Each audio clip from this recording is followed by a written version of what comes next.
Pretty Boom, what's up? What's up, brother? How you doing? Man, the living legend, been in the game for about 20 years now, man. Yeah. You came a long way. You came a long way. I know you're a part of my childhood as far as the music videos, 106 Apart days, things like that. I watched it. So let's talk about the whole 20-year time span, and then we're going to go into a little bit of Tazmanian Devil. So one of the biggest projects that I'm pretty sure people know you by is the biopic All Eyes on Me by Tupac. You know what I'm saying? Based around Tupac. So So the movie is only 2 hours and 20 minutes. But with somebody with a legacy like Tupac, that does not give you enough time. Not enough time, no. The entire story of his life. You know what I'm saying? So what did you do as far as creative control when you thought about, okay, what am I going to highlight, what I'm going to put in the movie, what I'm not going to put in the movie, how I'm going to make all this fit into a film? Well, what was that like? Well, you know, the story really for us was to tell the story of Pac, with the incidents that got him in the car that night with Suge. That's really what the movie was about. It was a, you know, what they call a cradle to the grave story of him. And, you know, it was so many different roads we could have gone down, but it was really about those things that happened in his life that put him in that car with Suge that night. You know, so it's, you know, he should have went this way, should have went that way, could have went this way, could have made that decision, and maybe wouldn't have turned out that way. So, you know, for us, the film was a cautionary tale about not just Tupac's life, but all these kids that struggle with emotions and violence and all this stuff, and how, you know, there is a way out. And unfortunately, Pac never did make it out, but I think what he did was leave us with enough so that people that followed him could then be the catalyst for getting people out and, you know, and change. You know, Nipsey was one of those guys, you know, who was definitely touched by Pac, and an unfortunate thing that happened to him, you know, where we lost a really good brother. But that life of what Nipsey was doing and the things he was doing, that's what Pac was about. Yeah, that's what Pac was about. So from about 2000 to 2008, you were mainly focusing on your music videos, working with people like, you know what I'm saying, Puff, you know what I'm saying, P. Diddy, working with people like Nas, working with people like Nicki Minaj. I remember one time you said Nicki Minaj didn't really trust you with music. So tell me about that incident right there. Well, you know, it wasn't that she didn't trust me. It was that, you know, she had done videos with other directors, and she's very serious about her craft. And so anybody that gets into the creative space with her, you know, it takes a second. And so although we had met before, I think twice before, I actually shot her before for the Keisha Cole video. This was her record. And so it was like me having to reintroduce myself to her in a way. And so it was just tough. And, you know, every shot it was like, are you sure? And I'm like, yes, I'm sure. But the thing is, once I got that confidence from her, I mean, we went on a run of like, I think 10 videos or something like that. So yeah, it was good. So over your 20-year time span in the industry, as far as music videos and things like that, in the 2000s, like 2005, 2006, that's when music videos were really, really, really popping, like really hitting off. So how has music videos changed in the industry over this 20-year time span? Well, I think in 2000, I did my first music video in 2000. It was still a lot of money being spent. We were coming out of the 90s. Things were shifting as far as the economics and what music was. I want to say Napster had just sort of been invented. So the idea of digital downloading music and the concept of people just getting music without buying for it had just started. So around the 2005, 2006 is when everything came to a head and music was accessible without you having to physically go into a store and purchase something. When that happened, it changed the industry. They didn't want to spend a lot of money on music videos because there was no return, basically. So the industry had to catch up with what was happening, with technology. And so once that happened around 2012, 2013, you started to see more bigger music videos, you know, money being spent and stuff like that. And now in 2020, you have, like, because of YouTube and all these other outlets, they can they're making money off the music videos now. So before it was just a, you know, creative tool, a marketing tool, but now because of the views, like, you know, there's a reason why artists and labels get so excited when it's like, oh, 100 million views or 10 million views, because there's a dollar amount attached to the viewership. So the industry has completely changed. So from 2000, you have, you know, music being given away or stolen, so to speak, and digitally sent to people. And now 20 years later, everything is caught up and you're able to, you know, the record labels and artists are able to, you know, financially gain from it. So, yeah. So next I'm gonna put you between a rock and a hard place. All right, I want you to give me your top 3 music videos that you directed. Give me your top 3. Give me your... I thought you were about to say MCs or something like that. I can't do that. Top 3, not in any order, but for different reasons. Lost Without You by Robin Thicke. That, for me, that was such a departure from the things that I was doing in terms of hip hop. And yeah, that's one of my favorites. I can always look back at that and get excited about it, just how it looked. And I love that song. I would say Nas Made You Look was another one. Oh, yeah. You know, early videos, because that was a video that I had done for Nas, and we didn't have any permits, and we literally did it like a film student would do it, and just take the camera, we went to neighborhoods, shot it, ran around, and all this stuff. And then I would say Pound the Alarm, maybe, with Nicki. Okay. You know, that was so much fun. I mean, I got a lot that I really like for different reasons. That probably is one. We went to Trinidad and we recreated Carnival. Oh, it was like the 4th of July, but we recreated it like it was February, you know, like it was that time period. So, you know, that was a great time, you know, going overseas to shoot something. So that was great. So that's just like a small portion. I have, you know, a lot of great memories, a lot of great videos that I think that I love the song and I love the way the visuals came out. Yeah. So let's talk about your first film as a director. Yeah. 2009. Next Day Air, featuring Mike Epps, you know what I'm saying? Yeah, man. How was that transition for you going from music videos to being a director of a film? Well, it was interesting. I went to film school. I went to Temple University, you know, for film. And which, funny enough, people thought it was an HBCU until they got there.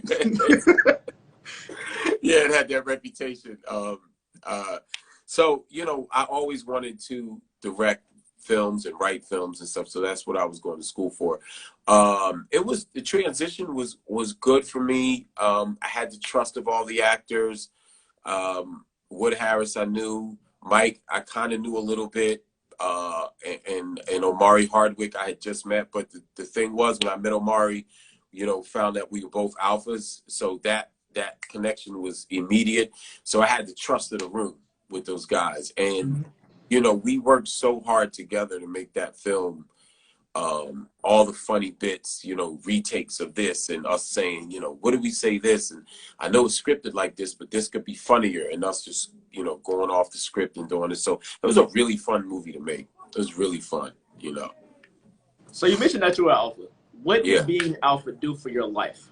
Oh, everything. You know, I was introduced to alpha at 16 years old, I think, around that age. And I was like, man, this is an incredible thing. And when I got to college, it was, you know, I went right for it. You know what I mean? I was a freshman. I pledged by myself, which was a very difficult experience. Spring of 1991. So you're talking like almost 30 years ago now. So it was an interesting experience. But what I gained from it was, you know, everybody always talks about the network of brotherhood and all, but it's very real. You know, I can go anywhere in this country or anywhere really and connect with brothers or have that camaraderie and be able to move my career forward. You know, talk about family life, you know, as being a father now. Father, it's just so many things. You know, I'm very, very, very glad that I pledged at 19 years old, and you know, I feel blessed to have having done that. You know. So now we're gonna move into Tazmanian Devil. Like it was like so. I realize a lot of the actors are also alphas as well, and Yeah. a lot of people that you work with. But being the executive producer, along with Birdman, tell me how your relationship kind of went with producing the film and things like that. So so I got the script early on, and I thought the script was great. You know, we were like, man, you know, a pledge movie. How are we going to tell this story? Where we know there's an audience, right? We know that the HBCU, we know there's an audience for it, but what can we do differently that's going to make the difference? And so in the script, and you were just talking to Natari and talking about his being a father, right? For me, that's what connected so strongly with the film. It was that relationship, that father-son relationship, that I saw was something that needed to be in a film. Yeah. And when Solomon shot the movie, and I would see dailies and stuff like that, I'm like, wow, this is going to be great. And then first rough cut all the way through, and I'm like, this is really an amazing piece of work from a young guy who has talent and is letting the world know that I'm a real filmmaker and I'm here. For me, the story of the immigrant kid coming to America, really search of the relationship for his father, but then sees, you know, father figures and some of the older brothers and sort of connects to them. It's just a fascinating story. You know, my chapter, most of us from my chapter, we were all from, like, you know, Philly and New York and Jersey, and DC. But later on, after I graduated and I go back all the time and see the bros and stuff, there's so many brothers from West Africa in our chapter for sure. And it's just amazing to me. And each one of them tells a very similar story to this film, that when they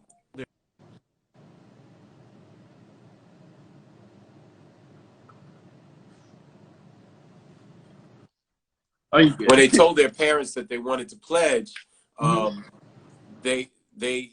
it was like, hell no, what is the alpha? What is you know, that kind of thing.